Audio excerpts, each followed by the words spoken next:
Cinema తీయాలంటే ఎంత కష్టంతో కూడుకున్న పనో, సినిమాను విడుదల చెయ్యాలంటే అంతకు మించిన కష్టంతో కూడుకున్న పని. ప్రతి యాక్టర్ తను నటించిన ప్రతి సినిమా ఏ అడ్డంకులూ లేకుండా ప్రేక్షకుల ముందుకు వెళ్ళాలి అని అనుకుంటాడు. అందుకే ఎంతో కష్టపడి ప్రాణం పెట్టి సినిమా తీస్తారు.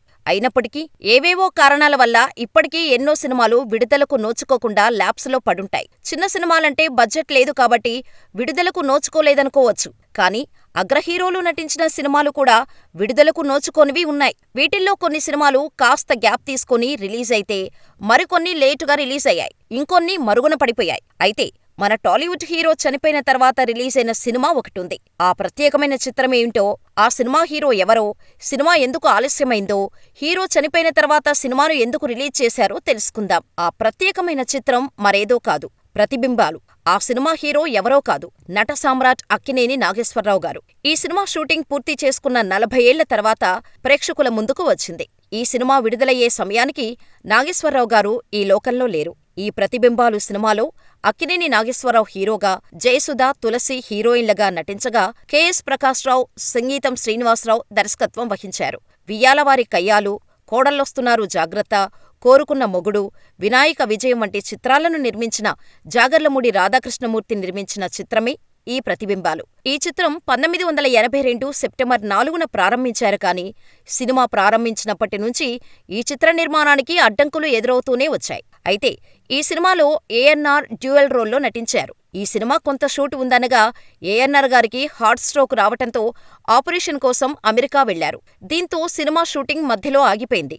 ఆ తర్వాత 2 సంవత్సరాలకి వచ్చిన నాగేశ్వరరావు గారు షూటింగ్ పెట్టుకోమనడంతో అంతా రెడీ చేసుకున్నారు. దీంతో మూవీ టీం అన్ని ఏర్పాట్లు చేస్తుంటే జయసుధ ప్రెగ్నెంట్ గా ఉన్నారని తెలియటంతో జయసుధ గారు డెలివరీ అయ్యే వరకు షూటింగ్ ఆపేశారు. ఆ తర్వాత జయసుధ, నాగేశ్వరరావు గారు డేట్స్ ఇచ్చారు. కానీ షెడ్యూల్ సమస్యల వల్ల ప్రాజెక్టు నుంచి దర్శకుడు సంగీతం శ్రీనివాసరావు తప్పుకున్నారు. దీంతో ఈ సినిమాను పూర్తి చేయాలి అని నాగేశ్వరరావు గారు కల్పించుకొని దర్శకుడు కె. రాఘవేంద్రరావు గారు తండ్రి కెఎస్ ప్రకాష్ గారిని మిగిలిన సినిమాను డైరెక్ట్ చేయమని చెప్పడంతో ఆయన సపోర్టుతో సినిమా పూర్తి చేశారు. ఇలా సినిమా పూర్తి చేసిన తర్వాత రీ రికార్డింగ్ దగ్గర సినిమాకు అడ్వాన్స్ ఇచ్చిన డిస్ట్రిబ్యూటర్స్ వెనక్కి వెళ్లటంతో, ఫైనాన్స్ పరమైన ఇబ్బందులు రావటంతో సినిమా రిలీజ్ కాకుండా ఆగిపోయింది. కానీ ఈ సినిమా నిర్మాత రాధాకృష్ణమూర్తి మాత్రం ఈ సినిమాను థియేటర్లోకి తీసుకురావాలని పట్టుదలగా ప్రయత్నించారు.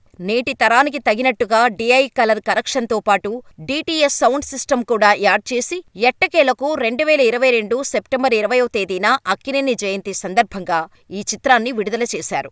ఈ సినిమా విడుదలయ్యే సమయానికి అక్కినేని నాగేశ్వరరావుతో పాటు దర్శకుడు ప్రకాశ్రావు కూడా కన్నుమూశారు.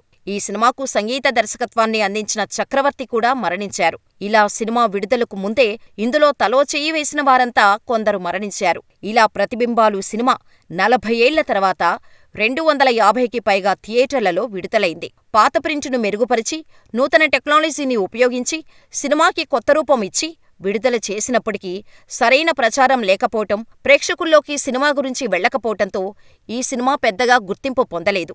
40 ఏళ్ల విరామం తర్వాత విడుదలైన ప్రతిబింబాలు సినిమా తెలుగు సినీ చరిత్రలో ఒక ప్రత్యేక స్థానం సంపాదించుకుంది. ప్రతిబింబాలు సినిమా అయితే నిర్మాత జాగర్లమూడి రాధాకృష్ణమూర్తి మొండిపట్టు వల్లే 40 ఏళ్లకు రిలీజైంది. కానీ ఎన్నో పేరున్న హీరోల సినిమాలు ఇప్పటికీ విడుదల కాకుండా సినీ ల్యాబ్స్లో మగ్గుతున్నాయి. ఈ సినిమాల గురించి, ఆ సినిమాను తీసినవారు కూడా పట్టించుకోవడం మానేశారు. అటువంటి సినిమాల్లో మెగాస్టార్ చిరంజీవి నటించిన శాంతినివాసం సినిమా కూడా ఉంది. చిరంజీవి హీరోగా, మాధవి హీరోయిన్ గా రూపుదిద్దుకున్న ఈ సినిమాను దర్శకుడు బాబు తీశారు. అయితే షూటింగ్ మొత్తం పూర్తయి, పోస్ట్ ప్రొడక్షన్ వర్క్ పూర్తయిన తర్వాత హఠాత్తుగా ఆ సినిమా నిర్మాత మరణించటంతో సినిమా విడుదల కాకుండా మిగిలిపోయింది.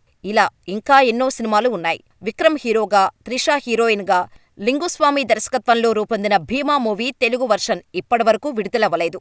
7/G Brindavan colony fame Ravikrishna హీరోగా, ఇలియానా, తమన్నా హీరోయిన్లుగా నటించిన జాదు 2007లో విడుదల కావాల్సి ఉంది. తమిళంలో కేడీ పేరుతో విడుదలైనప్పటికీ తెలుగులో మాత్రం విడుదలకు నోచుకోలేదు. సందీప్ కిషన్, నిషా అగర్వాల్ హీరోయిన్స్ గా నటించిన డీకే బోస్ సినిమా 2013-14లోనే విడుదల కావాల్సి ఉంది. కానీ రిలీజ్ చేయలేదు. విక్రమ్, ఐశ్వర్య రాజేష్, రీతూ వర్మ ప్రధాన పాత్రల్లో తెరకెక్కిన ధ్రువ నక్షత్రం సినిమా 2016లో విడుదల కావాల్సి ఉంది కానీ ఇప్పటికీ విడుదల కాలేదు. కార్తీ హీరోగా 2014లో వచ్చిన మద్రాసి చిత్రాన్ని తెలుగులో నా పేరు శివ 2 పేరుతో విడుదల చేస్తున్నట్టు 2022 ఆరంభంలో ప్రకటించారు. ఇప్పటికీ ఆ సినిమా విడుదల కాలేదు. ఇలా ఎన్నో సినిమాలు రిలీజ్ కాకుండా ఆగిపోయాయి.